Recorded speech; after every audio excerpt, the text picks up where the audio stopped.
What's going down, y'all? Welcome to the LifeWarrior podcast. And once again, man, we've been talking about this for a while. We tried Uh-huh. it already. Uh, I appreciate you doing it again, having to go through and tell this whole thing once again. But you know, we're trying to have a certain quality, and that sound was just bad. And I didn't want it to interfere with the message. But y'all, this is my friend Aubrey McDade Jr. Um, He's a Marine. He's a dad. He's a mentor. He's a leader. There's a lot of things about him. Aubrey and I kind of became friends just a few years ago, doing something that we have the same heart for, which is helping helping kids that need it. And so out of that came this. And so when we've talked about this before, and I've talked about it on my other podcast, I try to align myself with people who understand what brotherhood means, and and that's you, and that's why I feel like we've had this friendship, is because we had that, there is that connection there. And hmm um you know, I was telling my son the other day, it's cool because we came from two different backgrounds. West Texas, small town West Texas dude, and you growing up in Fort Worth and Houston and bad parts and going through what you went through. But after all these years, here we are, friends, and it's just a testament, I think, to that brotherhood, and Yes, having a common goal of being helpful to people. So, but like I said, your story was way different than mine growing up, and so how you got here, man, is still blows my mind sometimes. And I hear these stories from people, and I'm like, man, you know, I don't know how. Sometimes I don't know how you remain sane, or normal through it. But it's a great message for other people to hear, because you know as well as I do, man, you work with them all the time. There are thousands and thousands and thousands of kids going through the same thing you went through, and got no direction and nobody to talk to, and and don't think they can get out. They right. don't see the way out. But here you are, telling your story and doing big things, and so that's in the end of this thing, man. I want everybody to hear that message, the positive thing, the all the trauma and all the things that you went through. That's what's made you who you are. But in the end, I want people to hear both. Here's the trauma, here's the bad things that I had to experience in my life, but here's what came from it. Here's the man I am Right. now, and why. So with that, um, my friend Aubrey McDade Jr., y'all, finally, the day Yeah, has come. finally. Finally. Uh, so I'll just, I've heard it already once. And so uh, I'll just let you go, man, and I'll chime in whenever something comes to me. Is that cool? Yeah, that's cool. I'm good with that, man. Um, yeah, what's up, everybody? Aubrey McDade Jr. Finally, man. I heard a lot about y'all. Been looking forward to meeting everybody. Um, Obviously virtually. And yeah, to God be the glory, man. You said that you don't know how I stay sane. You know, I stay sane because I let God do what God does. Mind blowing is one of his characteristics. So it didn't surprise me you said he blew your mind. Yeah. Um, Yeah. yeah, man. So I guess if we will, man, you know, I'm most known. Obviously, there's conversations about everything that happened with um, my beloved Marine Corps, and the battle pollution and all that stuff, and we all know about that. Um, and we'll get to that, but we're going to the beginning.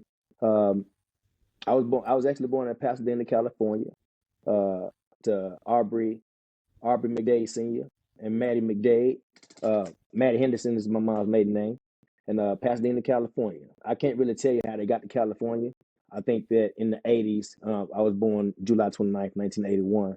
So I think in the 80s, during that crack pandemic and all that stuff, um, I think that was the pandemic then that got them to California. Um, my parents turned to crack cocaine at my mom being 19, my dad being 25 years old. And both of them being turned on by his younger brother who was 17 doing crack cocaine. I was born 1981. So, yes, I'm a bona fide crack baby. My parents had been um, doing that drug for about 2, 3 years before they had me. Um, I'm not a bastard. You know, they was responsible. They got married before they had kids. So, regardless of all the stuff they went through, man, I can't tell my mom that that man didn't love her. Um, he was batshit crazy for the most part, you know. In my life, that's all I was able to experience. Yeah. Not a hug, not a I love you, not a none of that. It was I'm fighting for my life damn near every day, you know. But yeah, I was taken from my parents. I was in foster care as a toddler, man. Um, my mom can't really give me an exact time I was gone. She don't believe it was much longer than a year. So, but I do know that we came to Texas, landed in Fort Worth originally in 84, 85. So I was at least in the foster care system for about a year and a half, almost 2 years, Yeah. if I'm doing the math correctly. Either way, not really sure how it happened and how they did it, but my parents, they fought and they got me back. Me and my brother. I have a younger brother that's 14 months younger than me. He's currently incarcerated in Huntsville now. He's been down there for about 17 years. And it's going to blow your mind too, bro, because you really think about the work. You know, I served 18 years in the Marine Corps, and I know that and believe that God gonna let my brother come home to me next year. He will have served 18 years in prison. That's crazy. Yeah. That's gonna be a story too. Yeah. But yeah, my parents get us back, So man, and there's a lot of stuff in numbers, man. People don't like yeah, you know, I don't I'm not really versed in it, but there's a lot of stuff when it comes to numbers, man, and yeah, I, I don't get them, but interesting. 18 and 18. and then also I'm gonna pause here for a minute, but I'm gonna plant this seed. They say Jesus was gone for about 18 years in the Bible. Yeah, that's what I'm saying. It's there's some Yeah, man. weird things about numbers, man. Yeah, bro. But yeah. So yeah, we come to Fort Worth, man, and land in Como, west side of Fort Worth. Lived with my big mama for a little bit, and then I remember us moving to the south side of Fort Worth. Um, Hands down, the worst part of Fort Worth to grow up in, the south side of Fort Worth. Tucker Street, you know, all the gangs and stuff over there. It was terrible over there. Christmas break, 1986. My mom's in the hospital giving birth to my baby sister. My dad's incarcerated for whatever he did to get incarcerated, and my brother and I was being babysat by my uncle. And we lived in what was called like a shotgun house. You can see the front door to the back door. You know, all the rooms on the side, and the kitchen and stuff is in the middle, just like one little straight line. Yeah. Um, and my brother and I, we had you know, had those little gas stoves back in the day with like the little cement blocks in it, look like castles. You know, me and my Yep. brother used to watch the flames sometimes and like make monsters and stuff on the wall and everything. We got that, and we got this soiled mattress that he and I laid on, and we've been babysat by my uncle. And um, my uncle was having this conversation with my brother, inappropriate conversation, and I'm not really sure why God blessed me with the wisdom to understand that this pedophile is going after my brother, and I'm going to sacrifice myself. And I Yeah. intervened with my brother talking to my uncle, telling my uncle that I'll do it. And the man sodomized me, man. Um, yeah, he relieves himself on me in front of me and my brother. And uh, like I said, my dad was batshit crazy. You know, when I met my dad's family in 2013. No, I'm sorry, not 2013. 2000, 2011, 2010, 2011. I met my dad's family. They told me about some murders that he had when he was a teenager. he was one of those guys that he didn't like homosexuals. He did a whole bunch of time in prison, so that's probably where that stems from. And he killed a couple of guys. This, One guy this, being homosexual. This is my uncle telling me this about my biological father. Yeah.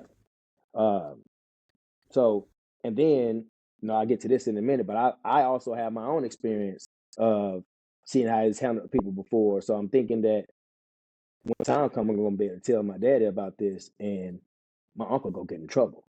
yeah, It don't happen that way. It doesn't happen that way. I tell them about this, and I'm getting scolded. Jr. I'm junior. Jr. Why you didn't da da da da da? Right? And so I gotta figure out how to go through this by myself. man. I gotta figure out how to go through this by myself. And how And old were you? How old were you then? I'm 5 years old, man. And so you had to, Five and five you, years old, bro. yeah, like you said, you had that epiphany, that wisdom of going, man. I just told my Yeah, parents, thinking, man, I'm gonna get help here, and instead, it's just the opposite. Now, at 5 years old, man, you're like I yeah. said, a It's lot on of 5 year Christmas, olds, dog. man, don't have the capacity sometimes to think through stuff like that. But Yeah. They don't have even the now, capacity to really lie like that either. yeah, On man, Christmas, bro. yeah, Man, my mm, baby sister, Sade Nicole McDade, man. My baby sister was born December 26, 1986 at 12:03 in the morning. I remember that the first time my mama showed me the birth certificate because I know and believe that it had to be on Christmas Eve or Christmas Day. We ain't got no gifts. We ain't got no tree. We ain't got none of that stuff, man. We got the dude taking advantage of us. So when yeah, I tell them this and they don't receive me about it, I tell my sister, I said, "You saved my life." What's yeah, the little movie with the vampires and the wolves imprint on people? Man, when I seen my baby uh, sister, man, yeah, yeah, that's how it was for me. When I seen my baby sister, man, I devoted my life to this girl and my brother too. But this baby here, man, she gonna get everything. yeah, And I did the best that I could to be the best parent that I could because I say that because my parents' sickness, as I call it, and they wasn't present. My yeah, mom loved her husband, bro. She loved that dude, man. yeah, And she did everything she could to work to keep him alive. Shortly after that experience, we moved to. My life has been like the military my entire life. If you really think about it, man, I ain't never really lived in a place longer than a year or two, except for when I moved to Houston. But that was still only about 4 years, and I was still moving around, just like we're doing the military. Um, but we leave this one house and we go to another project situation. We're living in uh, Glen Garden Projects, man, and found this old baseball bat. I used to walk around with it and bat rocks and stuff. And man, my uncle was going to Mr. Moon's store this one day, man, and I used to always go to the store because he would let you put your hand on the counter and you can go to your hand with the scissors real fast and enough time and don't hit yourself. He'll give you a cookie, and I got pretty good at it, so I could always get a cookie. He'll let you do one a week. So I was going over there, like, I ain't got my cookie. And me and my uncle who were on the way back, obviously I got the cookie. As we're coming back through the projects, neighborhood drug guy Bubba comes up. Hey, nigga, where my money? And my uncle's like, hey, don't do that in front of my nephew. And I've been in the street my entire life, man. They raised me this way. Everybody in my family has been in the penitentiary, right, except for my mama, but everybody else is in the penitentiary. So I have an understanding of what's going on. I know that they about to fight or something's about to happen. yeah, So he said, don't do this in front of my nephew. So I run to the house and get my daddy. And as I run up there and get my daddy, I come back outside to see what's going on to try to be there for my uncle. And him and it's aggressive now. Like they yeah, shoving, and uh, next thing I know, they start fighting. And by that time, as they're fighting, my dad runs right past me and pulls out of his back pocket an ice pick, bro, and stabbed this dude like 7 times and break this ice pick off of his kidney. mm, And then he turned around and started fighting my daddy. As he fighting my dad, my uncle picks up 2 bricks. Oh, center mass in this guy's face, bro. 2 bricks to his face. So now this guy turned around trying to fight my uncle, and then he turns back around trying to fight my dad. He pulls a butcher knife out of his back, and as my uncle's tussling with him, my dad grabs his bat from me and he rolls off of this old Regal like a Buick or something. It was like a sky blue Buick. And Yeah. as the guy trying to stab my dad, he rolls off this car, grabs his bat from me, and hits him across his back with his bat, and the bat splinters. And he stabs this guy through his, whatever you call this, through his neck and his shoulder. And this guy was sitting there bleeding on the side of old Buick Regal, bro. That's like And I'm a sitting out here watching this, man. that's a movie. And people won't Something. believe me. Yeah, people won't believe me when I say this, man. I was pissed off that he broke my bat, bro. Yeah. That's all that I had. That was my Yeah. bat. That was my bat. But I got to Yeah. run in the house. I go in the house. JR, get your ass in the house. Yes, sir. So I go in the house. And we just got to wait for the police to come and leave. And when they leave, I can go back outside and play. Nobody said anything. Everybody had their own stuff they want to talk about, how they jumped them and all this other kind of stuff. You know, I guess there's some pride in fighting or whatever. But nobody told the police anything. You know, my dad got arrested as a suspect, and it was hearsay because nobody said anything. And he came back, and it was a Man. place full of drug addicts and drug dealers. Period. Yeah. And Man. you go through all this stuff, man. Me and my brother, we dumpster diving, we recycling cans and bottles, making money, man. We getting whatever clothes we could find and lost and found, or we find something in the dumpster that's cool. You know, we was able to go to the golf course, man, and go down in the creek and get the golf balls and stuff. We go up there and clean them up and try to Right. sell them back to the rich white folks. No, well, Yep. I guess people we thought was rich or whatever. Right. Just making it happen, man. Washing your clothes in the bathtub by hand, bro. Wiping your behind with telephone book pages. Cause they done Wow. smoked all the money up, man. You know, we bouncing around from project to project to project. Then when it gets too bad, you know, you got to go to the mission. On the south side of Fort Worth, they had this place called Fishing Loaves. And I was able to do a speech at Texas Community College. Tarrant County Community College. I was able to do a speech over there, man. And there was this Jewish community that was there, and they was there from this church called Happy Feet. And as I was talking to them, telling them the story about, man, there's a place on the south side called Fishing Loaves, man. A lot of people think because, you know, I'm beautiful and black, my nickname came for that. My nickname actually came from this homeless guy. You know what I'm saying? Man, my brother used to be in there getting the chopped beef or the stew or whatever it is that they're having with the mashed potatoes, and you better Yeah. leave with the powdered milk and Yeah. rice and beans and King vitamin cereal, and used to be government cheese too sometimes. Man, the people fed me, bro. But and now I was able to, at that speech, the people came up and they shook my hand and they said, "We used to be Fishing Loaves. We're now called Happy Feet." So I was able Oh to wow. hug these people, man, who fed me when I was a kid, bro. Yeah, man, Yeah. it was awesome. It was awesome. Yeah. Um, so, so yeah, man, when it get too bad after that, we moved back to Como and we able to stay with my big mama. Man, at this time, man, I'm blessed to have my big mama, man. Nellie Mae Decker, bro. She was born May 19th, 1899. Man, she looked like Harriet Tubman, bro. She had snow white hair, blue eyes, no teeth. We used to eat the blue raspberry blow pops, man. I used to like to turn her mouth blue, and she and I used to laugh about it, man. But yeah, so we moved back to Como. We was able to live with her, man, and I was about 10. I was 10 years old. 10 years old. We moved back to Como, um, and my 10-year-old son, I just turned 11, getting ready to go to Leonard Middle School, and so I started school at Leonard, and you know, a couple of times, man, throughout this whole time, my dad almost killed me like twice, bro, like literally with a 38 stud nose pistol off for this drug, man. Coming home from school early because of the holidays, you get out of school early, he's not paying attention. Come in the house, he running around with a loaded pistol, talking about they sawing on the pipes. I guess people used to spray and stuff, or the police would crawl in their house and come through the floorboards or something. I Yeah. don't know, man. It was just loony as hell, bro. Just loony, man. And I come Just, in and he not expecting me to open the door, and he pull the trigger, and luckily pulls it to the ceiling. What the fuck, yeah. right? So it's every day is it's just a you don't know, man. It's like every day you don't You know just what's don't coming. know, man. Let's talk about how amazing God is real fast, man. You know, I couldn't really believe in that, bro. You know, my big mama, you know, she taught me about how, you know, white man used to enslave people, but the Bible ain't a bad book. You know what I'm Right. saying? But then my big mama, when I met her, she was already in her 90s, bro. when I met her, she was already in her 90s. And so I'm thinking that, obviously she don't read the Bible. She got to make sure that she's right with the Lord. She close. I Right. understand that.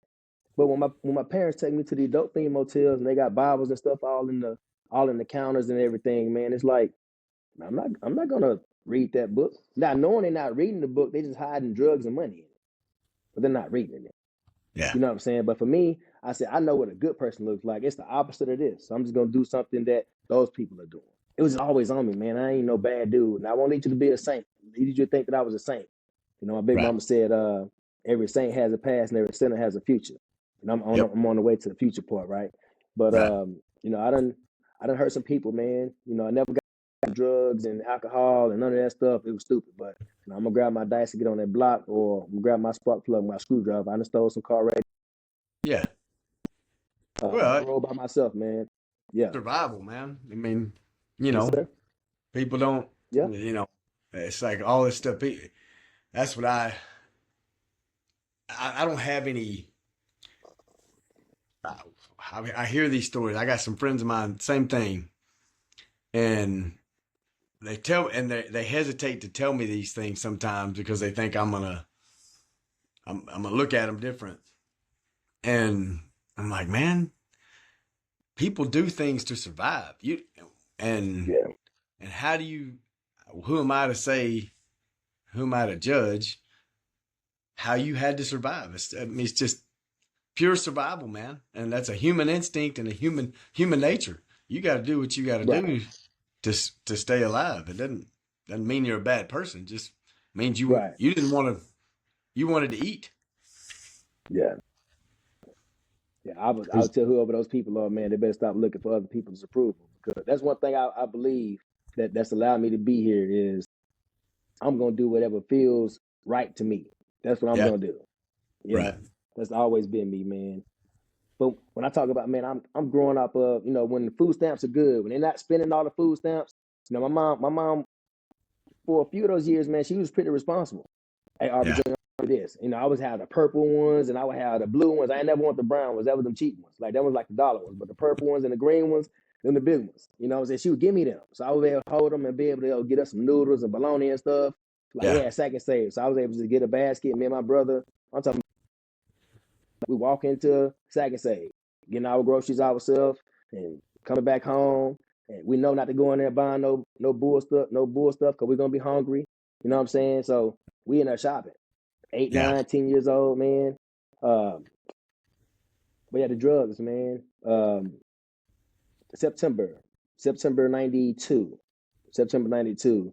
Dad got a hold to, I don't know, some type of bad drug or whatever, and he was all hysterical at my big mama house, man. And my big mama, now she's not the big lady. Obviously, I told you she looked like Harriet Tubman. She's not a big lady, but we call her Big Mama. She's actually my mom's grandmother.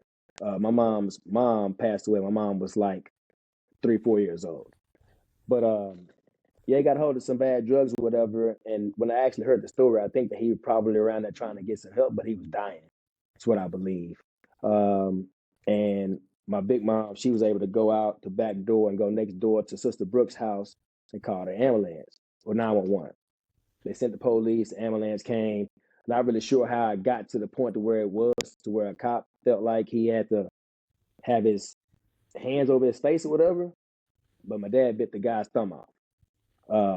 And they sprayed him with some chemical. I don't know if it was pepper mace or whatever it was. But whatever that chemical was, with the chemical that he ingested, for what they told us, locked his lungs up, and you know Yeah. he died on the way to the hospital. Um, a whole bunch of stuff went wrong there, man. But drugs, bro. My mama told me we were supposed to get like almost $1 million for that settlement. It's like, mama, where $1 million at? It's in the cloud somewhere. You know what I'm Yeah. saying? Borrowing from a lawyer and whatever she had going on with that.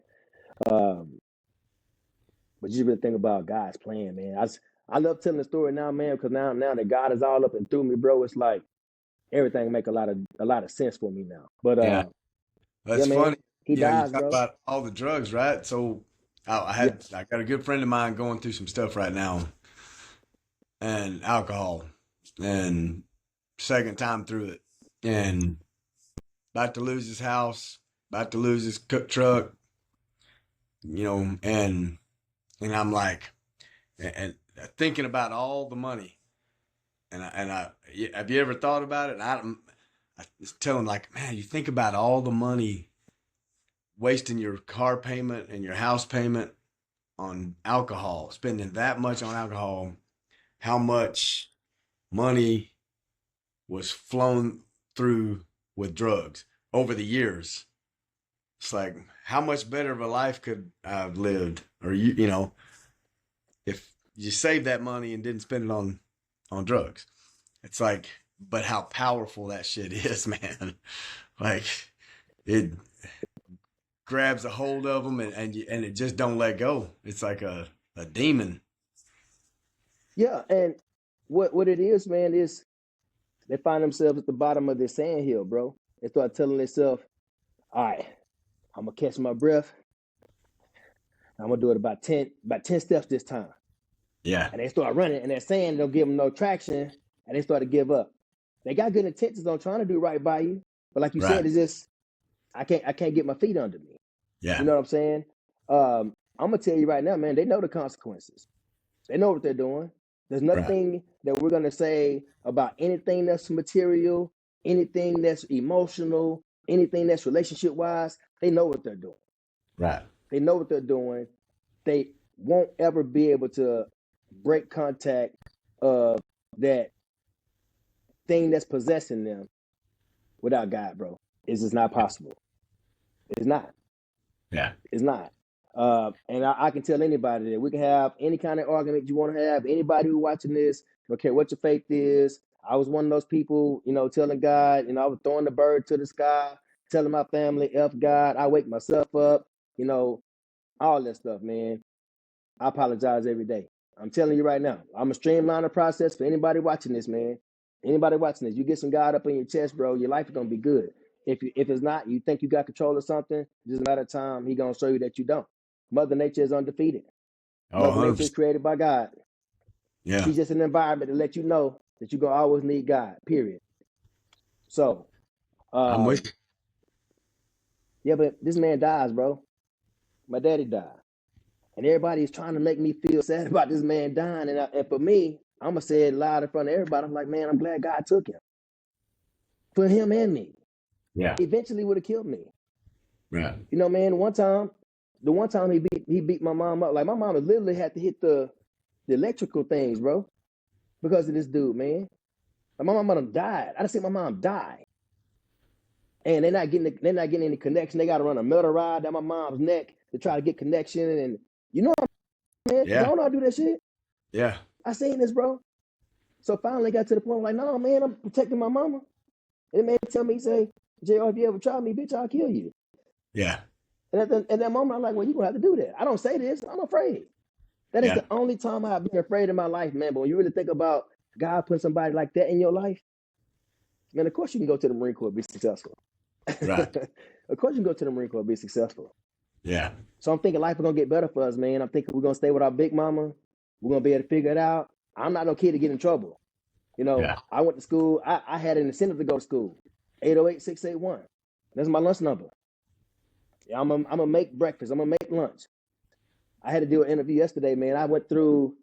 Man, I told this lady, man, I went to like 5 different elementary schools. I went to one middle school, and then 3 different high schools. Yeah. With same 2 different high schools, but one high school first, then moved to Houston, then came back. But yeah, my mama, man, I'm not sure how this happened, man. My mom was working. My mom was she works in nursing. Yeah. Back then you had to have a degree. You was able to get your certificate. My mom was dope as a nurse, man. Yeah. Osteopathic hospital used to be her thing. She used to come home with the Shasta soda and the graham crackers.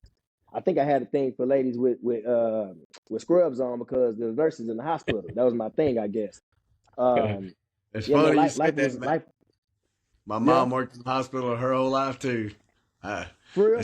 that's what she Man, I did. never Yeah. knew that, dog. And yeah, she was a nurse. Then she was a radiation therapist or whatever. Treating people with cancer and everything. So that's all I Yeah, ever knew. Hospital. So same thing. Same thing. Funny how funny how I go to And the paramedic, being paramedic, and same thing. You see the nurses and the yeah. I get you. Yeah, yeah. Well, either way, man. I ain't gonna make these people famous, man, because I don't have a good relationship with them. But one of my mama's coworker, you know, at the time they was friends, or they weren't friends, they were drug buddies. I learned that when I moved with them. But she opened her house up. She was like, you know what, you shouldn't stay here because your husband died in this house. Get away from it, get the kids in a different environment. And it all sounds good. We can stay here. We done Yeah, seen this before. He just person that's closest to it has died, but we done seen this before. Let's stay with yeah, Big Mama. We good. Nope, my yeah. mama gets us up and we move to the north side, man. So I leave Leonard Middle School and go over there and go to Kirkpatrick. Um, and I hated life, man. We was in a 3-bedroom house with 18 people. 18 people, bro. Like, I think it was 6 adults and 15 kids, man. Woo, We gosh. sharing bath water and stuff, bro. Like, it's disgusting, man. And it's all mixed breeds and stuff. I don't know who none of these kids' daddies is, bro. you got you got you got full white boys, you got white and black kids mixed, you got Mexican and white, like, and then the dude that she with, um, he supposed to be a drug on the north side, but he kind of a hybrid because he using and dealing. And I hated this dude, man. To this day, I don't hate him because he's a part of the recipe of me. Right. God used him for whatever he used him for. So I know he's valuable in my life for me to be where I'm at. So I Yeah. can't hate him. But if I could just slap him without getting in trouble for it, I would. Yeah. Yeah. That's where I'm at with him. And I got 9 or 10 yeah, of those man. in my life. Right. And yeah, man. I don't know how, man. My mom moved to these people's house and we leave with this woman's husband. Now I'm the man of my house. I'm 11 years old now. Aubrey Senior gone. I've already been taking care of my siblings. I really have been taking care of my mama because she done smoked all the money up. I done stole some money. I done stole some food, and we're still eating. I'm Right. feeding her, so I've been taking care of her too. Yeah. Usually when we go to these hotels, I'm gonna sleep on the floor. I'm the dog for my family. I'm gonna sleep on the floor. Isaac and Sade, mom. Why I gotta sleep in the room by myself? Right. Isaac can't sleep. So I got my brother, my sister in the bed. I get up and open the door, and I see this dude who's a married man come to my mama room. And now he's moving. Now we're leaving the north side, going back to my big mama house. And now he's in my big mama house. I'm hating life, man. Yeah. Hating life. Hating life. Long short up, man. We moved to Houston, bro. We ended up moving to Houston. Him being in our life took us to Houston. Um, and obviously it was fortunate for me. I got to Jack Yates High School. Shout out Third Ward, Houston, Texas, man. Um, and Houston was way faster for me, man. I got out there and had to get in where I fit in at. You know, I was able to get a job at Six Flags Astro World, so I was able to really take care of my family, bought my mom a car. I was doing my thing. Well, I kept the dice high too. You know what I'm saying? Um, but Easter, Easter my senior year, bro. Easter my senior year, man. She uprooted us out of Houston. Like this dude that she with, he done did something or messed up something, and we got to leave Houston and come back to Fort Worth. I'm 16 now. Yeah. We get back to Fort Worth, man. I say, you know what? I'm good. I'm gonna find my way. So me and my brother, we moved out. Ozzy, you can come with me. And he and I, Cheryl Nelson, man.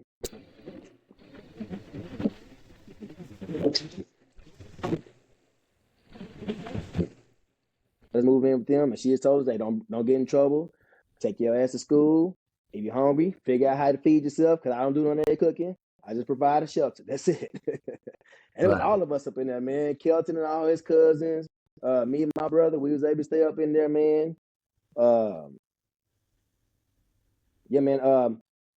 Also, I want to go back, man. When I ran away, when I was right before we got taken to Houston. I ran away. He pat my brother. He's like, you know how you do the blood swear with your friend or whatever. Irvin Lee Henderson, man. August 30th, 1981. That's his birthday. My best partner, man. He when I ran away, he let me stay with him. And he had a big mama. He got a sister, Yolanda and Latanya, and cousin Autumn and all them people. Took me in, man. Took me in and kind of gave me that camaraderie I needed when away from my family. You know what I'm How saying? old were you Um, when you did that? I ran away a couple times, man. I ran away at 11. Oh, all 11, 12, 13. 11, 12, 13. I ran away all 3 years. Um, and it's just my sister, man. That's the only reason I couldn't stay gone. Cause It's funny. me and my Yeah, brother, I told you I tried that at 15, right? Yeah, I had that yeah, same. I did that at 15. So we, different it's my lives, but we walked yeah. that kind of stuff. Same. You're like, I'm It's just just gonna my get the sister, hell man. up out of here. I couldn't leave my sister. Yeah. It's like my sister had this little Cabbage Patch doll that she had, and the ass of it used to open up. So I Yep. go out and get the dice hot or whatever kind of money I get, come back, and I was able to stuff her baby doll. Like we was doing good. Um, and it got to the point where it was like, man, I gotta let her go because we right here struggling. Yeah. Like I can't not do something. So instead of me going out here getting in more trouble, let me go ahead and pay this light bill. Let me go ahead and do this, whatever. Yeah, when we 16, man, when we got back to Fort Worth, bro, I moved out, man. Uh, my partner Kelton got me a job at Coffin Games. Uh, yeah, I'm good. I'm gonna say it now. I'm a freaking Navy Cross recipient. They can't arrest me. We was in they used to have these they had me sit at this little table, bro. At this little table at Putt Putt, man. And when you come in, they had these little tokens for spring break where Yep.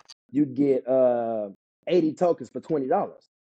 So people give me $20 and I'm looking around and they got a camera that's facing the door and they got another camera that's facing the back, but I'm sitting like right in between the cameras and they got me working out of the little zip up pouch, bro. I'm like, okay, so every $20 I was balling the fist up and going to the bathroom. So every day for spring break, man, I was getting about between $300 and $400, bro. Like, we got prom and stuff coming up, graduation. Like, I really am on. And so my brother Kelton, man, he come to me one day. He said, "Man, Jay, I got to tell you, man, uh, he's working in the back where they actually doing the golf and games and stuff." Yeah. Uh, I'm sorry, now he was working he was working back there where they was actually doing the food and stuff. And so he telling me, he say, "Man, don't worry about prom, man. Don't worry about graduation, man. I got you, bro." He said, "I've been getting their ass, bro. I've been doing this. I've been doing that." I'm like, "Oh man, thank you for that, bro. I thought you were gonna be mad at me, man, because you got me." I've been getting their ass too, bro. Man, we balled out, man. We balled out, bro. Man, we bought Mama Cheryl a whole. We used to buy Mama Cheryl food and stuff, man, and we got ourselves some nice little tuxes and stuff for prom, man. It was a great time for us, man. So my 18th birthday, man. 18th birthday. Um, he and I we hang out with Six Flags. Uh, they trying to get me to crush one of their friends. I don't want to do it because they told me she had got burnt before. I like, nah, I don't want to do that. She probably still got some residue left. I'm stupid. I don't really know much about it. I said, I'm not taking no chances. So I kind of messed it up for us or whatever, man. Whatever, we dropped them off. We come back. And I just go to sleep in the back seat, man. And wake up, we're at Town Center Mall. And Kelton talking about, hey, man, what we going to do with our life? Out off 35 in Fort Worth, man, we got this place called a ballroom. Teenage club used to be able to go up in there, dance, do a little popular dancing and stuff. Gene Wine was hot back then, and Cisco, whatever the group was, right? Jodeci and all that stuff. But man, we're gonna go up here. I'm gonna cop me a fit, man, and we're gonna go out. Nah, man, I know you still be stealing, man. You can't be breaking in people's cars and stuff and still doing that, whatever. I just make sure I'm not getting no trouble, man. I'm not just doing stuff to be doing it, man. If I get broke, then I'm gonna go get it. But I don't be just doing it all the time. Either way, we having this little debate. He said, Right. "Hey, man, I'm gonna go to the Air Force." And bro, I ain't doing the Army. I'm not doing that. I'm not going to the Army. And in the hood, man, it's always the white man's army. You fighting the war. That's all you hear about it. I don't know nothing about no Marines. I heard about the Air Force. Top Gun was one of my favorite movies, but that's all I knew about it. You know what I'm Yeah. saying? I didn't know nothing about the Air Force. I had never even heard of the Navy or the Marines. Like that was nothing I ever even heard of. Or maybe I can say I didn't pay attention to it. But either way, so we go inside the recruiting office, man, and Air Force guy, he laying back, uniform all stained up and stuff. And I didn't like him immediately. Like I was very rude to him. It's my birthday too. Like, man, yeah, man, you whatever you with you, I'm good. My brother going there, he scored extremely high. I think he scored like an 88 or something on a practice test, and I failed. So now I'm mad because now he's trying to roast on me. You know what I'm saying? Anyway, we go out, we have a good time, and he was serious, man. My partner left. I think he left in September. September Yeah. to go to the Air Force, and life slowed down for me. I told him I'm not gonna get no trouble while he gone. I'm gonna be straight, and life slowed down for me, and I actually started paying attention to these Marine Corps commercials, bro. You know what I'm saying? And one day, man, this dude came through in the Burgundy Durango, Westwood Apartments on the Las Vegas Trail, man. He come through. I'm like, man, this dude got to be the police. The Durango was clean, like it was clean, like brand new clean. Right. Dude get out. I now know the uniform, but he get out. He got his little dress blue ducks on and whatever. Got his little white hat on under his arm. I mean, he put his white hat on, and he comes up, and I said, "What's up with it, man? Who you looking for?" He's, man, do you know Aubrey McDade? I said, Aubrey McDade, man. Nobody named Aubrey live over here. He like, what is the address I got for him? I was like, well, nigga, you got the wrong address. He like, well, can I give you this card? He's like, yeah. He gave me this card. Then as soon as he leave, I'm standing. This is at my girlfriend's house now. I run to my mama's house, knock on the door. I said, Mama, had the police been by here? This is like 8 o'clock in the morning, bro. She like, no, the police ain't been by here. My sister, she got up, went to school already. And I'm like, okay, I don't think nothing about it, man. And one day, man, I was walking to the Vegas food store. You know what I'm saying? I don't know what I'm going to get. Officer Gifford roll up on me, man. He said, what's up, Black? I'm like, bitch, you don't know me. He say, Aubrey McDade Jr., I'm going to get your ass, punk. And he drives off. Man, I stop what I'm doing. I run back to the house. Mama, how the police Right. been by here? She's like, no, boy, ain't nobody. I'm pausing all operation. I got rid of my spark plug, my screwdriver. I ain't got none of that no more. I'm just going to just chill. I don't know what's going on. Yeah. And let's say for about 2 weeks, man, this Burgundy Durango come back. Now this time he's actually coming to my mama's house. I'm actually at my mama's house. My mama and my girlfriend lived in the same apartment. It's about 4 or 5 apartments apart. And I'm leaving as he's actually coming, and he's getting ready to knock. I'm leaving, open the door. He said, man, I know you. I'm like, no, you don't know me. I'm trying to hop in my girl's car and burn off. And never Yeah. had no problems with the car. Buick Skylark, and never had no problems with it. It don't want to start, man. You know what I'm saying? It don't You, want to start. are you telling me I you had a guess my Buick mom, Skylark? Yeah, you were in a Buick yeah, Skylark? yeah. Well, What my what do you girl did. I didn't have it. what do you think my car was? My parents got me in high school that I had to drive. a, a damn Buick Skylark, man. For real. Yep. That's Yep. why we bros, bro. You white chocolate, dog. Yeah. Yeah, man. That's That's funny. funny. Yeah, so I guess they having this conversation at the door. This guy talked to my mama. I guess she telling that's Aubrey Jr. right there. Hey boy, get your ass over here. Yes, ma'am. So I run up there, and the dude, he remembered me. He's okay. I see what this is. He said, hey man, if you think this is what you deserve for your life, don't call me. And my sister, she hugging me around my waist. Sade Nicole McDade gonna tell anybody. I'm her daddy. I Yeah. raised her. I did the ponytails. I made the food. I taught her how to wear the feminine products. I did all that. So she hugging me around my waist, being all of my business. He said, man, if you want to set a better example for the young lady hug you around your waist, I'll see you downtown. And he walks off. I can tell now as I'm thinking about it, I can tell that he was mad, like I played him, like he was hot. Yeah. Because when I got to the recruiting office, like the dude was real cold with me. Like, hey, get your little weak ass on the pull-up bar. What? Bitch, you crazy. I get up there, I knock out 18 pull-ups, I get down. He said, what you stop for? I said, shit, because I wanted to. He said, but I didn't tell you to. I said, I ain't in the Marine Corps yet. He said, Yeah. and when you do, if you do. I said, if I do what? And he's mad. He's Yeah. mad. Like, I know he want to get at me. I know he want to get, and he bigger than me too. I didn't give a damn. He wanted to get at me too. Go out there, do my run, do my crunches and stuff. And he said, all right, man, you got the easy part out the way. Can your dumb ass pass the ASVAB? Yeah, I can pass the ASVAB. Now I failed the ASVAB twice. I failed twice. And he got real sentimental with me for a little bit. He said, man, bullshit aside, man, you talking all that stuff. He felt this time you got to wait 6 more months. I said, man, I'm all right. I'm good. Let me go. So this time I was able to take it on paper, and I passed. 35. There you I go. think I scored 35. And he said, hey, man, we got some good news and bad news. I said, well, shit, what's the good news? The good news is you passed. I said, I told you I was good. What's up? What's the bad news? He said, man, you didn't score high enough, so we can't give you a job. I said, what does that mean? He said, man, it's like a crapshoot. All right, shit, I'm a 10-4 shooter. Let's go. What is that? Am I still going to get paid? Yeah. Yeah. I'm going to have 3 hots in the cot. I'm being in a platoon with everybody else. He's like, yeah. I said, I don't care what the job is. I'm all right. And I went. Actually, I didn't go. I wasn't supposed to leave until, now this here was in October, I think. Yeah. October, maybe late October, early November. I wasn't supposed to leave until February 2000. This man called me back, bro, in about a week. And now I'm sworn in, but I still ain't in the Marine Corps yet. So he got to be nice to me because I tell you, bitch, I go with somebody else. Yeah. So he called me. He said, I need a favor. You're not getting time on living. You need a favor. You mean you need a favor? I need a favor. I said, what's up? He said, I need somebody to ship early. I said, how early? He said, November 15th. I said, that mean I'm going to miss everything. He said, yep. He said, you ain't going to see them to the New Year.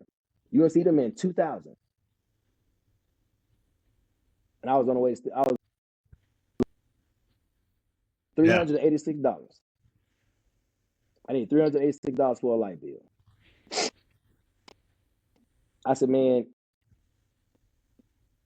you give me $386, I'll leave where you want me to. He's $386. I said, yeah. I said, I was going to get it, man. My life turned out at my mama's house. He like, where you at? I said, I'm right by the Arby's on Las Vegas Trail, by Westwood. My cousin Mel, man, she used to work at Arby's, man, so she kept me fed a lot. Yeah. Yeah. He came pick me up, gave me $400, went over there, took it to my mama. I said, where we get this money from? I said, pay the light bill, I'll be back. Man, the only person who knew I was leaving was my girl. She knew I was leaving, but nobody else knew I was leaving. And she didn't say nothing to nobody. My parents didn't talk to me until I got the MCRD San Diego, man. I was on the phone. Hey, I arrived at MCRD San Diego, safe, yada, yada, yada, yada, all that stuff. And they in my face, bro, thinking I'm going to say something. And my mom would just keep on talking. Aubrey Jr., will you shut the fuck up and let me say something? Like cussing me out. I said, Mom, I can't say nothing. And they got on my ass, bro. That was it. They took the phone, hung the phone up. It was over with. It was over with. And I went through this whole Marine Corps boot camp process, man. And ironically enough, man, I did an interview yesterday with this lady named Marina Trahan, man. Her son, Micah Trahan, just graduated from MCRD boot camp, MCRD San Diego from boot camp. And met him when at 20-year Fallujah reunion. And he ironically went to the same training company that I graduated from, which is the most, in my opinion, the most trash company on the depot. And my boot camp experience was terrible, bro. Like, it was, my drill sergeant was racist. My senior drill sergeant couldn't drill. He could sing, he could drill. And it just wasn't the experience that a person like me needed to actually transform. Like, I really believed in that commercial, bro. I believed in that commercial. And my recruiter was a dick. So I believe, like, okay, they're going to be like him. I'm probably going to be all right. Because although I gave him a hard time, because I respect him. Like, my dude, he was here with it. He was nice.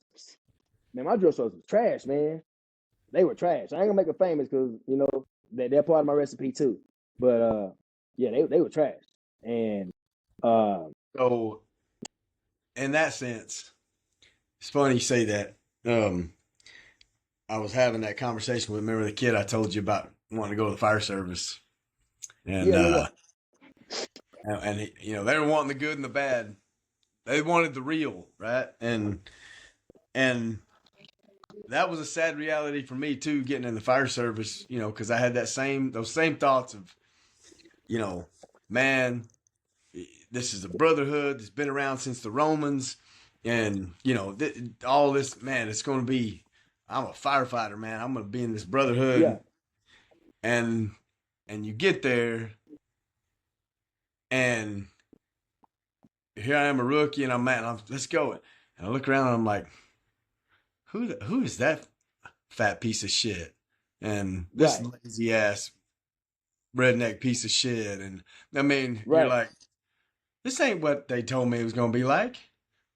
I Yeah, mean, you know, and you're listening to these guys that are talking shit to you because you're the rookie, and treating you like shit, and you're like, I'm having to let this worthless, lazy, fat piece of shit treat me like shit. It's like you're always like, make man, my this, skin crawl, bro. yeah, it's like Like, what this is he ain't what talking I about? signed up for. This, what the hell is this about? Yeah, Yeah. So it's and I gotta do what you tell me to do, man. yeah, Please. yeah, it's a mind, it's Yeah. a mind fuck where you're like, man, you have to readjust your way of thought to go, man. All right, you know. Then you got to make Yeah, a decision. What am I going to do? How am I going to do it? Right, man. That was tough. yeah. So similar. It's interesting the same way that the Marines. You wouldn't think it'd be that way, but sure enough, Oh my gosh, man. I'm not gonna talk about the Marine Corps. I'm not gonna let the Marine Corps have the image because of the individual choices to not yeah, embody that eagle, glove, and anchor, bro. That's what I'm holding on to, man. Because the yeah, Marine Corps get a black eye all the time because of stupid stuff that people did. I gave the Marine Corps a black eye, bro. I gave the Marine Corps a couple of black eyes, man. And it's like, man, I love this place, man. This place gave me an opportunity. You know what I'm saying? We were to think about God creating something like, hey, man, y'all create an environment where we could put some angry, hate-filled motherfuckers over there and let them just go lay waste to stuff and praise them for it. yeah. Because I'm going to put them through a whole bunch of stuff. So I need y'all to just orient this pain and this torment and all this anger towards some people that's doing some worse stuff. Right. The Marine Corps. Yes, sir. Yes, sir. But yeah, boot camp was trash, man. Boot camp was so trash, man. I was good, bro. When you think about the people in my life, my daddy, my uncle, all my uncles, all my aunts, every last one of them have been to the penitentiary. Yeah. Every single person. So living out of a box wasn't hard for me. Like Yeah. keeping my stuff neat and tight. That's one thing I can tell you. Like even though they weren't buying toothpaste, they making us use baking soda. And I was like, I'm thinking as a punishment. I'm like, man, my teeth ain't that bad, bro. You know what I'm saying? I've been using baking soda. You know what I'm saying? I didn't know that was a thing. You know, Yeah. this whole time I'm thinking that, you know, no, I'm not gonna lie. I'm not gonna give it no value. Like, I was really living a freaking, you know, savage life. You know, Yeah. but at the end of the day, the stuff that I was learning, the stuff I was able to do, it made me be able to really fit in the Marine Corps the way I needed to. Right. Because I was able to take, you know, a hoodlum dude and, you know, polish him up a little bit, but still let him be himself and teach him all the stuff that, use all the stuff that he learned in the street, in the military. Like starching camis, bro. Like I used to have pants standing up in the corner, bro, with Stay Flow starch. Or we used to make our starch too with flour and water sometimes, like when we had no money. Man, I ain't gonna steal no Stay Flow, bro. We're gonna just get some flour and water and mix it together and turn them inside out and, you know, spray them down and starch them. The jokes be standing up, bro. But yeah, man. So when I got to the Marine Corps, it's like, yeah, you got to look square in uniform. I found all these jobs, man. I was good at spit shining boots. I was good at organizing the whiskey locker, and I was good at starching canvas. So I had my little job. The problem is, man, ain't that many black dudes going to the Marine Corps at this time, man. So we ain't got that many dudes in our platoon that can march. So now I got a little rhythm. I can left, right, left. They make me the guy. And this recruit come to me, man. I'm spit shining my boots on our square away time. This recruit come over to me. Just because you the coon guy, don't mean I gotta do what you say. If you got a problem with it, you can meet me in the rain room. I recruit. I don't even know what a coon is, bro. I'm in Third Ward, Houston, Texas, man. Ain't no white boys out there talking about coon, none of that stuff. Right. And then when I come back to Fort Worth, you know, all the people I grew up with, they all in the same school. So I'm not experiencing that stuff, man. I don't know what that means. So I roll over my homeboy, man. I say, hey, man, what does coon mean?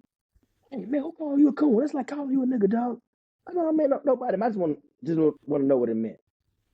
On San Diego, man, the guy got the last Pride watch. So it's about 4:30, 5 o'clock in the morning. I can wake him up. Hey, Deeds, you got to go to the rain room. He goes to the rain room. Beep, beep, beep, beep, beep. I lay his ass down. Get up. Right. Lights come on. Just to the walk in. I got to report the deck because I'm the guy. Hey, guy, we're missing one. And he comes out. Sir, this recruit was ambushed by the guy. Seeing Joe started to get us up in there and started blasting me, man, talking about, you're not back on the freaking jungle, you're not back on the freaking block, and all this other kind of stuff.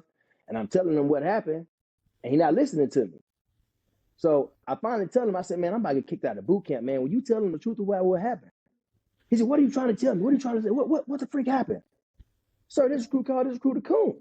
And I didn't know what it was. So I went there and investigated, find out what it was. And once I found out what it was, I whooped his ass. And my senior drill was black. That saved me. But then what got me in trouble was, what didn't save me was I tried to attack one of my drill instructors. So they were teaching us form for war.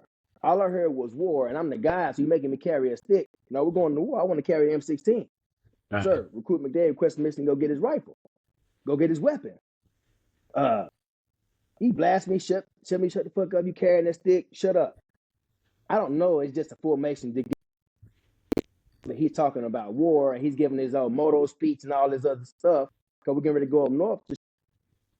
So, man, I'm mad, man. I'm like, man, this motherfucker trying to set me up. So, the top of a guide on it has a spearhead. It has a pike on it. Man, I started taking the pike and started scratching it across the concrete, man, trying to sharpen it to make it a spear. What the fuck are you doing? What the fuck are you doing? Come over to grab me, throw me on the deck, and throw this stick away and IT me and stuff, and call me stupid or whatever. And then tell me they forming for a child or whatever. Well, a recruit, we had to do a sit, kneel, bend. As he's kneeling, he's hanging onto his rifle, and this crew. So Drew started to take the rifle. He said, hey, McDade, you want a rifle? This bitch sleep, you don't want it? And he takes the rifle and hits me in the face with it. So, and now I'm leaking, bro. I'm leaking out my face. He telling me that he tossed me the rifle and I missed it. I said, no, bitch, I got hands. I can catch. Whatever. You hit me in the face with that rifle with the front side post. Like, he punched it in my face. And I was leaking. So now I want to get at him. My whole platoon grabbed me. No, McDade, it ain't worth it. But again, the guy got the last 5 hours. Bro, this is the same day we got to take our recruit photos in the dress blues. So now I got my face scarred up. I got to take this photo from my mom. I'm mad, bro. I'm mad, bitch. I'm going to get you. Yeah, I'm going to get you. Yeah. So I had the guide on, bro. I set the guide on up in a way to where it could still show through the porthole. But I took the bottom of it off and I hid in the whiskey locker. And as the drugstore was coming in, I know what time he got to come in. He got to break hats. As he was coming in and getting ready to go to the duty hut, I'm getting ready to tee up on his ass, bro. So I dropped the stick and I locked my body. He threw me on the deck and kind of put his boot around my throat and stuff. And I seen just sort of came out there. He said, didn't I ask you what happened when you got hit in the face? Yes, sir. What did you tell me? Sir, this crew told you he hit his face on the rifle doing reverse formation. And that was a lie. Yes, sir. Why was it a lie? Sir, this crew didn't want to get the drugstore in trouble. He said, oh, so he didn't want to get the drugstore in trouble. What you want to do? Sir, this crew just want to get his lick back. Yo, lick back. He went off. Country, man. He said, I want to get my lick back. Yeah. So lick back. He went off. And you ain't back on the freaking block. And all the other kind of stuff. And threw me out. And I had to go sit on the bench. They're talking about trying to drop me. And he said, yeah, we can get rid of him. But if you say anything about the drill, so hit him in the face with their rifle, you can get rid of him. Oh, no. He one of them thugs. He took the code. He ain't going to say nothing. The walls on MCRD are thin, bro. I'm hearing all that go on. So we're going inside the duty hut, man. I come back in there. Hey, McDade, yep, packing your stuff. Take your ass back to the jungle. Beating up my recruits. Ain't trying to beat up my drug starters. I can't have it. Your ass going home. No, sir, not this recruit. The fuck you say to me, boy? Not this recruit. Sir, this recruit going home. This recruit going to talk about getting hit in the face with their rifle. Motherfucker lapel choked me, bro. Grabbed me by my blouse and started like running his knuckle to my neck. And I'm like freaking Total Recall, bro. Eyes bulging out the face. And he said, I ain't no fucking punk bitch. I'm fucking Alabama. Like he bossed up on me, bro. Yeah. And let me go. And I fell and hit the deck. Caught my breath. Yes, sir. This crew gonna tell him that too. He's like, don't worry about it, McDade. Don't worry about it, McDade. Motherfuckers like you, y'all hang yourself. Motherfuckers like you hang yourself. Don't worry about it. Don't worry about it. You'll fuck it up for yourself. Oh, yeah, sir. You ain't the fucking guy no more. Get your ass to the back of the squad bay. So I get fried. I get to the back of the squad bay. Man, I catch like the flu or something, bro. I don't know what it was. And he told me, no, bitch, you're the guy for freaking drill. You're not the guy for the platoon. Go out there and march and you fuck up, I'm going to fuck you up. So I had to march for the platoon. I don't know what it was, man. I don't know if it was the flu. I don't know if it was pneumonia. I don't know what it was, man. But I got real sick, man. Real sick. And now I'm on fire watch with another recruit. My homeboy, man, I'm pretty sure his name was Moncrief, man. That's the one dude I remember in that platoon, man, that I'm really grateful for. It was a couple of them, Brown and a couple other cats, but Moncrief was one of them. And I remember, man, we was in the pistol, man. I was, using the head. That's the passed out, bro. I'm talking about leaked all on the floor and everything. Messed my uniform up and everything. And Moncrief was like, man, McDade, you got to go to medical, man. I couldn't go to medical because we were practicing drill in the house. I was trying to talk to the corpsman. She's one of these little skimpy ass chicks, man, wearing the camis all extra tight and stuff, and being all bubbly with the drill instructors and stuff. I know they're running through this chick, man, and I Right. know this as a recruit, bro. And she went, hey, you were once the guy. If you want to be the guy again, you can't be going to medical and all that kind of stuff. And I called her a bitch, man. I got in trouble. I'm talking, I got in trouble. Like they added that to my record book and everything, like trying to get me kicked out of boot camp. Yeah. But it's still that weight of the drill instructor hit me in the face with that rifle, they couldn't drop me. If they want to save his career, I still had that in my pocket. So they Yeah. just notating everything. And every time he wrote it down, he'd be up, McDade, you hanging yourself. So now, man, I'm afraid to go to medical, bro. And this gets me emotional a little bit, bro, because these dudes are fucking with me in boot camp, dog. Yeah. But man, I went to that whiskey locker, man. And I'm telling you, man, it was like a light was shining on Listerine, bro. And all I read was antiseptic. I remember being in Miss Anderson's class. She said anti means. I said whatever it's against. I'm gonna drink this shit, man. I drank about half of the bottle of Listerine, man. I started throwing up all kind of green, purple, and black stuff, man. Next morning, we get up, senior store like, hey McDade, you dead yet? No, sir. I'm right out of Bushy's tail, bro. I'm online, ready to go. And so we go up north. No, I'm sorry. Before we go up north, we got to do swim crawl. Go to swim crawl. Learn how to do all that stuff, man. I cannot tread water, bro. I can't tread water. I can't tread water yet. That's a goal for me. I'm gonna learn how to like really be in the water, do my thing, and just chill. Right. But I couldn't do it, man. I did everything else. Did 25 meters, jumped off the high dive, swam to the side. I made everything except for treading water. And they talking about at no time when you touch my drill instructors, if you have an issue, drill instructors, they gave me all the rules. I'm paying attention.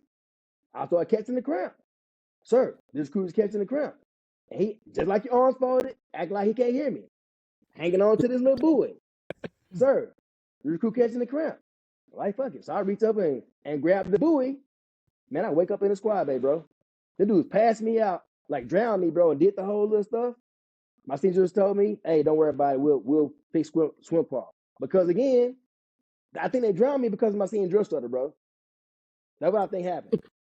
I didn't go swim crawl no more. I'm the only person that showed up to the fleet. I hope we can meet Gunner Sergeant Ward one day. Gunner Sergeant Ward to tell you, hey McDade, didn't you just freaking graduate boot camp? Why the hell you ain't swim crawl?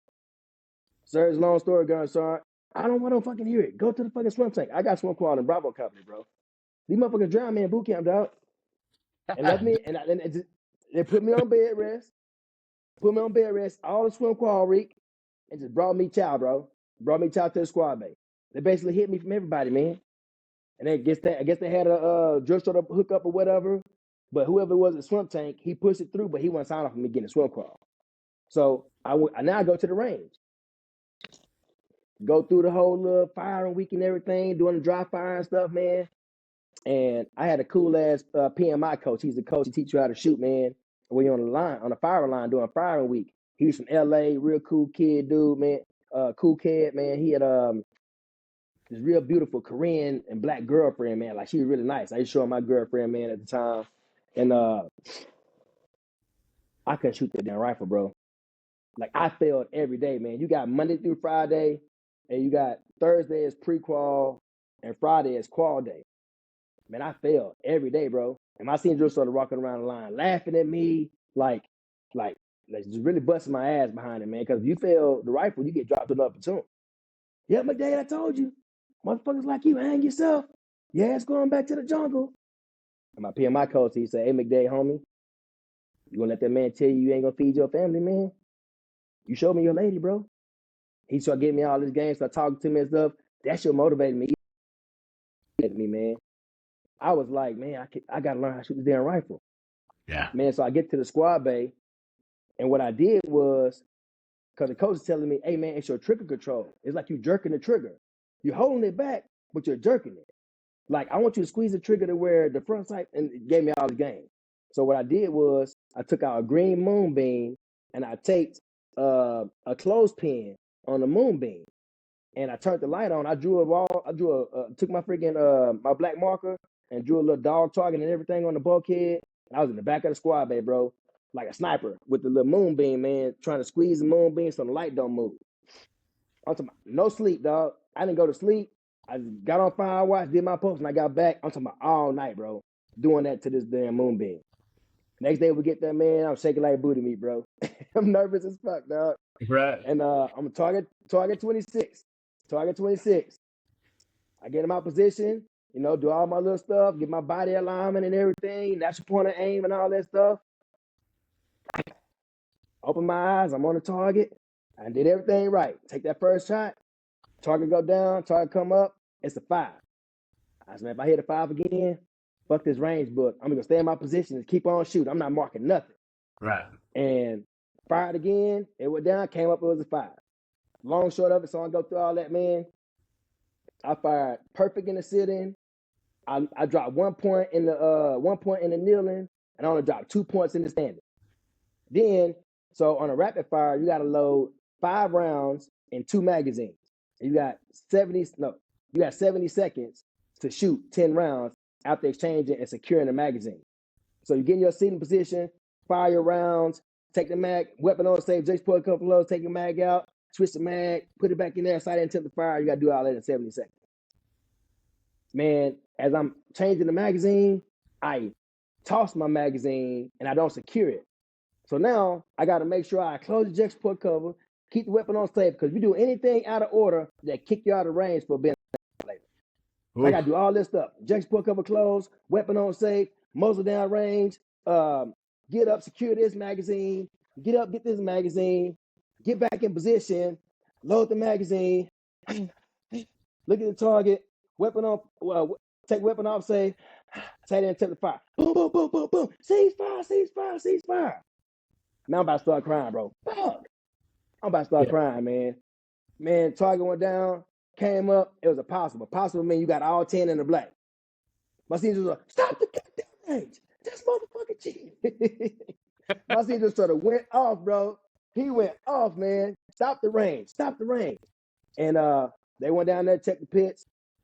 No senior starter. The recruit that's pulling your target is from platoon, whatever platoon he was from. He wasn't from my platoon. I was 2013. He was from another platoon. And either way, man, I left the range that day, bro, as an expert, bro. I ain't never shot nothing less than an expert, dog. I shot an expert on the range, man.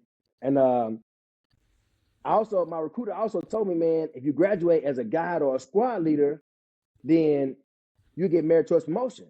I really am here trying to get some rank and trying to get some money, man. So my senior told me, hey, boy, doing pupil sticks, if you give me a mouthpiece, might be something in it for you. You might be able to get your position back. So does the recruit have permission to negotiate? Hell no, you ain't got a permission to negotiate. You gonna give me a mouthpiece or what? Yes, sir. All right, we'll see. We'll see. Cause now we ain't gonna sit on everything, but everything is over with. Man, I don't know what his kid is from, but they fucked around and put some big ass guy in the platoon from Nebraska against me. Man, I Spartan kicked this motherfucker in his stomach, bro, and beat the shit out of him, man, and took the motherfucking mouthpiece out of his mouth and took him out seeing drill stuff. I got in trouble for it, but he had to make me a squad leader, man. So he made me a squad leader, bro. I was third squad leader, and hey, I'm a squad leader. I'm gonna get promoted. I'm gonna be a PFC. My family tell me they're gonna come and everything, man. So when they start calling people names for getting promoted, I go bang on the hatch, boom, boom, boom. Sir Recruitment McDade, Christmas, big senior drill starter, whatever his name was. What McDade? Sir, this recruit name to get called to get promoted. He said, "Bitch, I ain't promoting you. Ain't gonna fuck. You're not even gonna make it in the Marine Corps." Like all them start laughing at me, bro. You're not even gonna make it in the Marine Corps. I'll be surprised you make it 2 years. I ain't gonna waste my promotion on you. I honored you. I made you a squad leader. You got me a mouthpiece. So what? You can fight. You a hood dude. You're a thug. So what? Like treating me like shit, bro.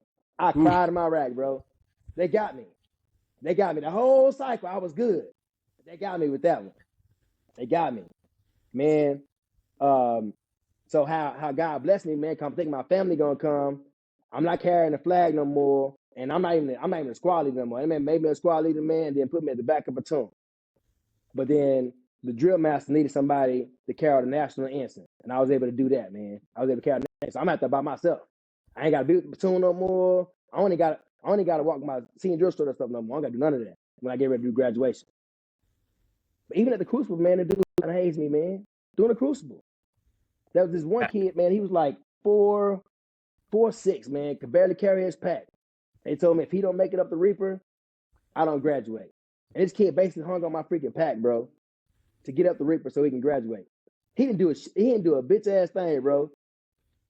Boy. If he was such a little person, man, when I seen him, if I see him again, I probably would slap him in the face, bro. He didn't do anything, man. He didn't even try. He put his pack on the truck and just held onto my pack, man. And I'm dragging this dude, man. I'm only 155, 160 pounds, bro. Yeah. But yeah, my graduate, man, I'm able to carry the national anthem. My family don't even come to the graduation. Man. And I sent the money. I paid for them to come, and they don't come. Right. I'm taking all my money out of my money Bible bag. You know, it was cool. I remember this kid. There was a kid in my platoon named Douglas from Kansas City. When he came, he was one of them dudes, like a pimp dude, had a real long hair and stuff, and had get all his haircut and stuff, hair stuff cut off. He was talking all this cash money stuff about, you know, being a hustler and all this other kind of stuff, and talking about shooting dice. So I took Charms candy, man. I took 2 Charms candy, put some recruit tape around it, drew dots on both of them, and took these dudes to the rain room, man, and took all their money valuable back money, bro. Like, so some of these kids came to boot camp with like $100, $50. Also, I got like 13, 14 dudes in there just trying to act like they're about their life and give me this money. I left boot camp in my pocket with like almost $400. Almost out of the platoon because they want to be back there trying to be tough. And I'm really back there like, shit, this is easy day, bro. I'm tearing their ass up, these Jolly Rancher dice, these Charm dice. I graduated boot camp, man. I remember being in San Diego airport, bro. And these people walking past me. Congratulations, thank you for your service. Congratulations, thank you for your service. It was the most awkward and amazing, dog, because just 4 months prior, man, y'all would have been crossing the street. You would have been locking the car door. Yeah. You know what I'm saying? You would have been, switching sides, you keeping your purse on, man. And now y'all honoring me. And I remember having this moment with myself, man. Hey, man, you can't mess this up, bro. You can't mess this up. I do everything I can to mess it up, too, man. When I get the Bravo company, man, I meet Sergeant Bobby Smith, bro. Go through SOI, do all that stuff, but meet Sergeant Bobby Smith. I thought I was going to Hawaii. When I graduated SOI, McDade, Hawaii. Hell yeah, bro. Oh, no, hey, McDade, never mind. You going to Victor 1-8. McClendon, you going to Hawaii. Me and McClendon instantly had beef, bro, just because his name had a C, mine had a D. Because I was supposed to go to Hawaii, bitch. You done took my spot. Bravo Company. I'm going to go to Victor 1-8, man. Bravo Company 1-8, man. And we fall in and meet Sergeant Bobby Smith. Hey, welcome to Bravo Company 1-8. We're the best machine gun section in the battalion. We work hard, but we play harder. Like, I remember this, man. We work hard, we play harder. We just came back from CAC, so there ain't a lot of stuff going on right now. If you need anything, let us know. If you're missing any gear or something, let us know. You got a problem with anybody, let us know. Lastly, you got a problem with me or my NCOs, we can handle it. Let us know. I'm looking around. It's me and a couple other cats, Jones, the Sensio, and somebody else is checking in with us. I got a question, Sergeant. You got boot? We can handle it? Fucking right. You want to find out? No, Sergeant. I like back in. Man, these dudes put me in a platoon in a room with my platoon. They put me in the first platoon rooms. So they talk crazy to me because they Lance Corporals or whatever, and I'm a private. But my garbage ass drill store told me, hey man, you gotta listen to those Lance Coolies. They ain't rate shit. I was like, okay, cool. That's E3. I'm an E1. I ain't got to E3. Bet. Shit, you can't whip me. I'm on ass. Like, that's what it is. So these dudes, they trying to talk crazy to me. I mean, I'll beat you dudes up, bro. Like, y'all better shut the fuck up talking to me. You know what I'm saying? And you one of them guys. So they stopped talking to me. The battalion sergeant major, he just happened to be at our barracks. He wanted to meet all new Marines. So we go to the second deck lounge and we talk to a battalion sergeant major. You know how it is. You get in trouble at school, but your mom hear about it from the teacher and she don't hear about it from you. So you get into more trouble. That's how it kind of was, man. Because Sergeant Major asked me, I was at home. I was like, hey, Sergeant Major, I'll do my thing at home, man. A lot of chicks digging in the Marine Corps uniform. I had a couple of rubbers break too. I mean, you like, well, you ain't got no kids, don't worry about it. You be all right. And I'm trying to be honest. He like, well, you shut the fuck up and listen to me. You ain't got no kids, shut the fuck up. If anything comes, we'll handle it then. But right now, there's nothing happening. I saw Major. Well, Sergeant Major, now it's coming from the top down. So now my first sergeant got to hear about this, then my platoon sergeant, then my team leader. So now Sergeant Bobby Smith, he comes, he's like, hey, McDade, get to your fucking room. I'll be up there in a minute. All I remember is we can handle it. And the way he talking to me, I guess we gonna handle it. Man, he comes to the room, man. I'm like Hurricane Carter, bro. I done moved all the racks out the way.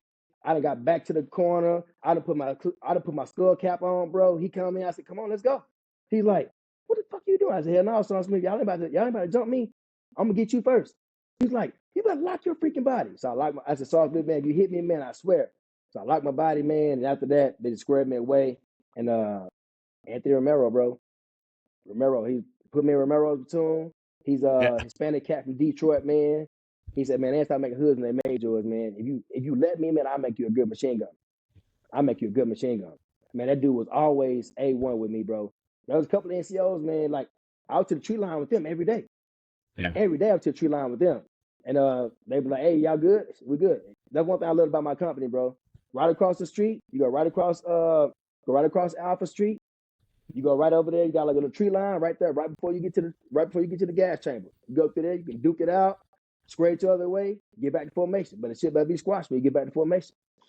And that's how Bravo Company was, man. I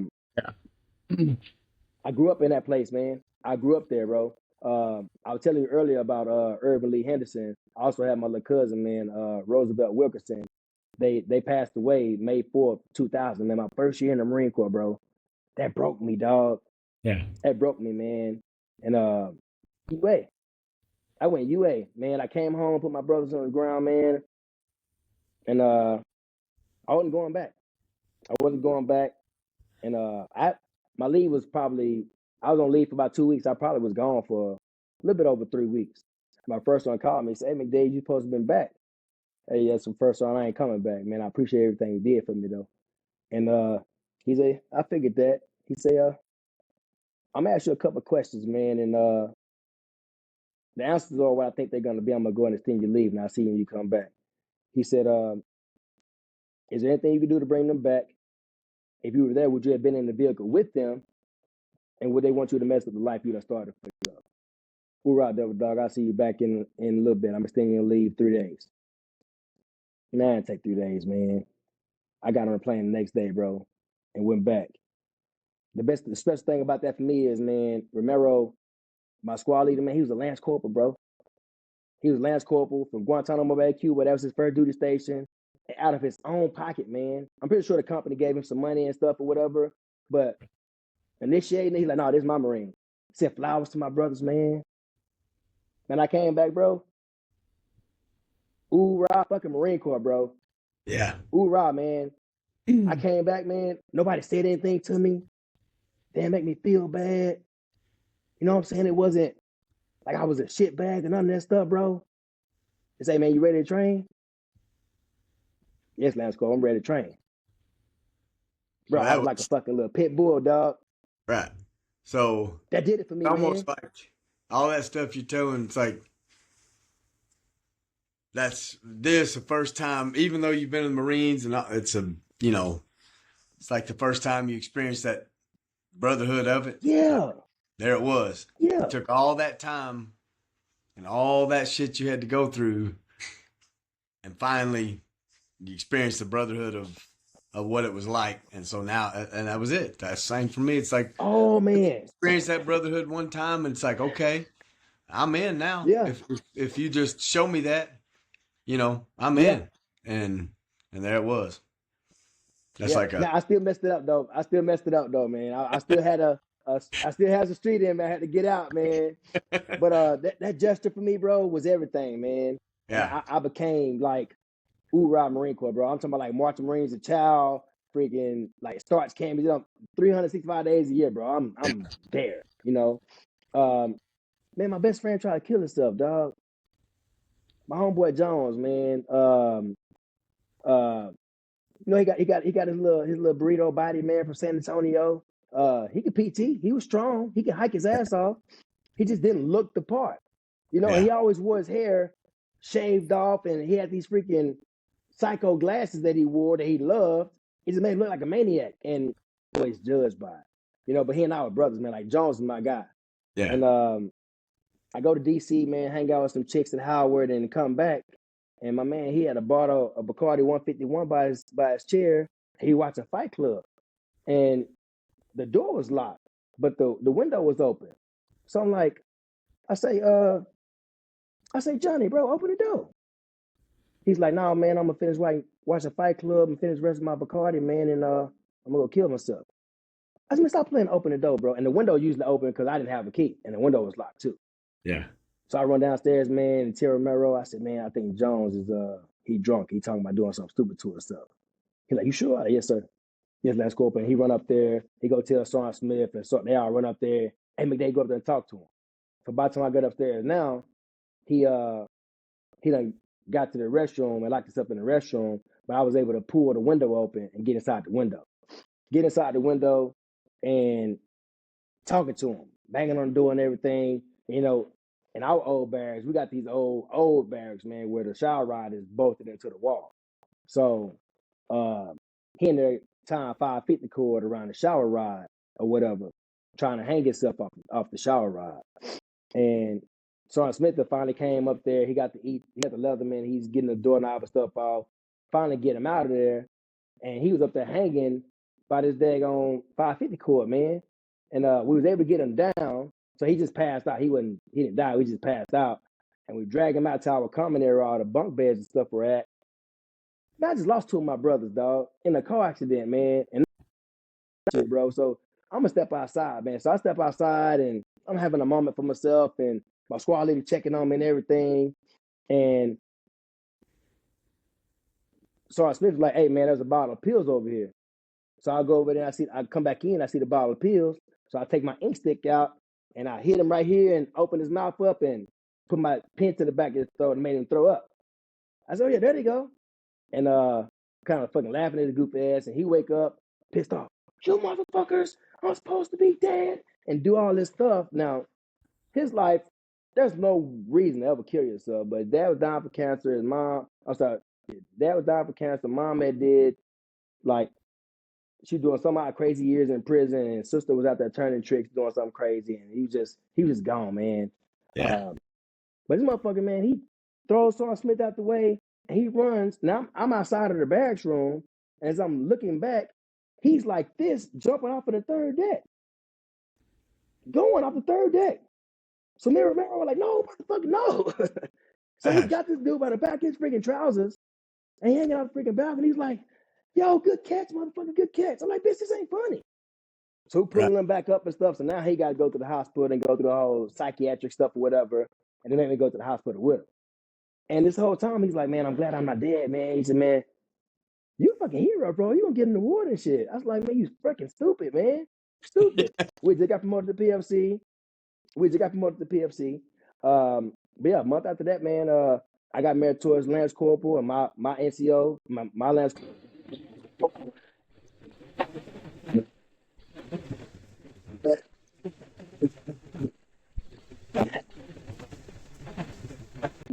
nothing but being a badass mofo. Period. And Yeah. yeah, man, he always put it online for me, man. He wanted me to go up and be a meritorious corporal after he had been my squad leader for a while. He's like, oh yeah, man, now you good. You could be an NCO. He's about to be his own for sergeant. But we had this, this guy who just been around long enough, Yeah. waiting his turn. He'd been around so long, they wanted him to get promoted to corporal. He was trash, but they just wanted him to get promoted because he'd been around for like almost 3 years. So, long short up, they don't want me to do it because I'm too young. Pascuzzi goes in against Gunner Sergeant Rayburn while we was on deployment on a Nassau. And they take me up there. He said, hey, let's go. We're going up here. Because he heard that I wasn't going to be able to go up for the board. We go up there, and long short of it, man, Pascuzzi cuts his gunner sergeant out. If you don't do your job, I'll freaking do it. Give me your freaking chevron. And the first sergeant comes in and tell the gunner sergeant to leave. And he talks to the corporal. Well, I instantly had the utmost respect for my corporal, dog. I was like, my corporal is a beast, bro. Like, he kicked the gunny out. Yeah. He came out there, he told me, he said, man, he said, you better always put on line for your Marine. He said, I'm telling you right now, I don't give a damn about you working out and trying to get muscle and stuff. I'm gonna kick your fucking ass if you don't take care of your freaking Marine. I don't care what it takes. You understand? Yes, Corporal. It's been in my life, bro. 9/11 happened, man. I was in the field. We just got gunner certain weeks. I was in the field, and everybody was telling them about me being, the shit hot NCO and all this other kind of stuff. Because even though I didn't get the merit towards corporal. I got promoted shortly after that. And he don't know something. There's something he don't know. There's something he don't know. So we in the field. I got to call in a radio message. I don't know what it was, man, but the letter was I. I said igloo instead of India. Fucking igloo? We ain't freaking Eskimos. He's freaking started hazing me in the field. And then it came over the radio about the plane running into the Twin Towers and stuff, man. Bro, I didn't know what none of that stuff was. I said, what's the Twin Towers, Governor? He was like, are you fucking shitting me? No, Governor. What's the Twin Towers? He's like, son, we're under attack. And it blew my mind, bro. And got everybody back off the field and got us all to one unit and one area, and they start telling us about it. I'm looking at everybody, man, they instantly start crying, bro. And I'm blown away, man, because I'm not a part of this. Right. I know I'm here with y'all, and we got the same, E-Globe and Echo, all that bread, but I have no idea what y'all talking about. I'm looking at everybody, man. I'm trying to console people, trying to be there for them and stuff. And I want to cry with them, but I don't even know why they're crying. And then they get back and they show us everything, man. And they tell us, hey, gentlemen, war. So whatever you're doing in the field, if you wouldn't take it seriously, shame on you. Because none of the shit is real. This is what we train for. Oh, dog. And so our first deployment, man, was March 5th, 2003, man. I remember my girlfriend at the time, Aubrey McDade, man. She was probably the most trustworthy person I ever met in my life. The country girl, man, from Jacksonville, North Carolina. And I remember getting ready to go into deployment. I've always known this about me. I've always known that, man, when it get down to it, I'm going to fight till fighting is done or ain't no more fighting in me. Yeah. I ain't got no quit. Like, you start talking about going for this, like, we're going to do it. Right. I knew that about me. But I also knew, man, I ain't got no family. My dad got killed. My Uncle Alan Ray died from HIV. But my uncles and aunts on my dad's side, I had one of them die from HIV as well. And then the one aunt that I had, she was a good one. Unfortunately, man, she got hit by a drunk driver, and she's working at the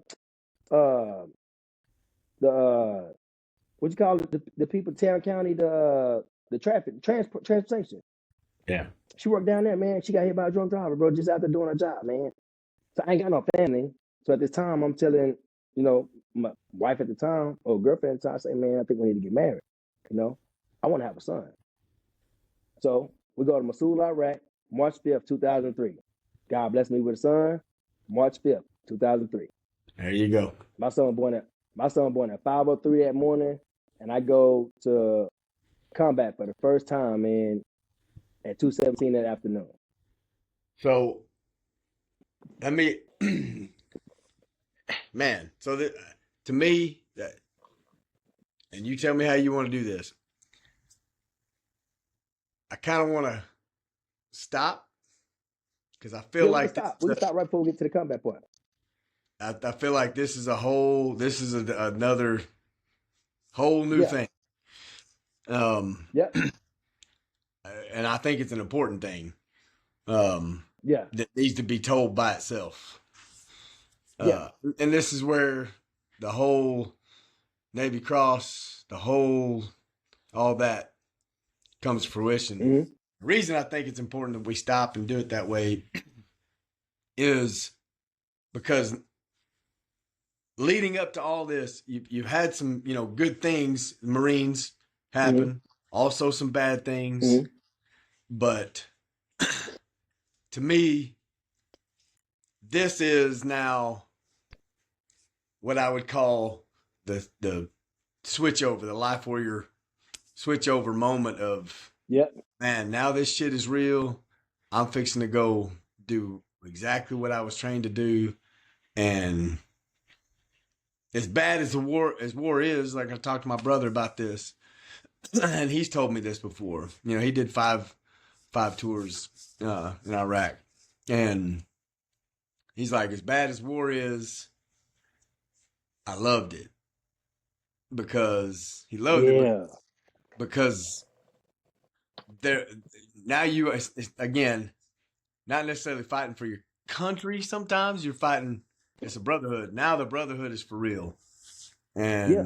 and It's black and white, bro. It really yeah, is the epitome of black and white. You got to choose a fucking side now. yeah, I don't care what you think about me. Either you shooting at me or you shooting at him. right, yeah, and so that's why I think that this is an important second part of the story. Um, Yeah. so y'all, I tried to tell y'all. I tried to tell y'all. I tell somebody that I was like, this. I'm good at talking to people, like, but this dude's a storyteller. Like, he's a, and you know, that's something I don't necessarily have. I can tell stories, but some people there's just a different level of it. But um, man, a lot of LifeWarrior moments, man, that you faced in your life, and up until now, and so man, I think we need to cap it and do part two of Yeah, of we can do part two, man. I think it's gonna be I think it'll be a part two and a part three, man, because I think we no need to I segment that as well. well I think we've talked about already. There might be part 4, 5, 6, 7, 8, Yeah. 9, 10. I think we got a lot of good things to talk about where we can make this whole thing a whole different series of Life Warrior podcast or whatever. But I'll say that I'm super appreciative that you came on and did this again. But I'm also, you know, not to be sappy as shit, but I'm honored as hell that you would do it and that you're open enough to tell it because again, you know, I'm hoping this reaches a ton of people that grew up just like you did and see Or even the ones that didn't, man. right, Cause you got some of the kids, man, that's well off, and their parents not there, bro.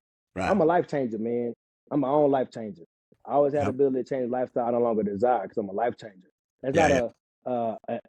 of arrogant. It's a statement of empowerment, and to be able Right. to give somebody that belief to know that, man, it don't matter what I go through, everything that I need to be successful is inside of me. So this is some real shit conversation, and real shit is relentless effort aligning life. A lot of people don't really understand what they're aligning to, and you really listen to the story as we was telling it. I'm constantly looking for different stuff to align to. I'm aligning to the Marine Corps. That ain't working. I'm aligning to Romero. That's good. They taking away from me. Okay, I'm aligned to Pascuzzi. I keep on bouncing. Kind of like a parasite, if you think about it. Yeah. I'm just a moto ass parasite looking for a badass example to attach myself to. Yeah. You know what I'm saying? So ain't no shit is having shit to hope in your transformation. That's like you talk about having a workout. By the way, we're gonna get on a calendar for that too. We're still gonna get it done. Yep. But yeah, hey man, y'all stay tuned, man. I'm glad y'all rocking with me. It's gonna be good. We're gonna have a good time with this. Yeah. I appreciate you, man. Let's do this again. And Yes, sir. y'all like, share, repost, or whatever y'all got to do, and let's get this message out. Y'all, Aubrey McDade Jr. Uh, proud to know you. Proud to have you as a friend. My man, bro. Love y'all too, Peace, man. y'all. Hey, tell my nephew I'm gonna call him too, cause I need some help with that the editing shit he be doing. He's been asking. All Already. I'm gonna hit him up. right. I mean, love y'all, bro.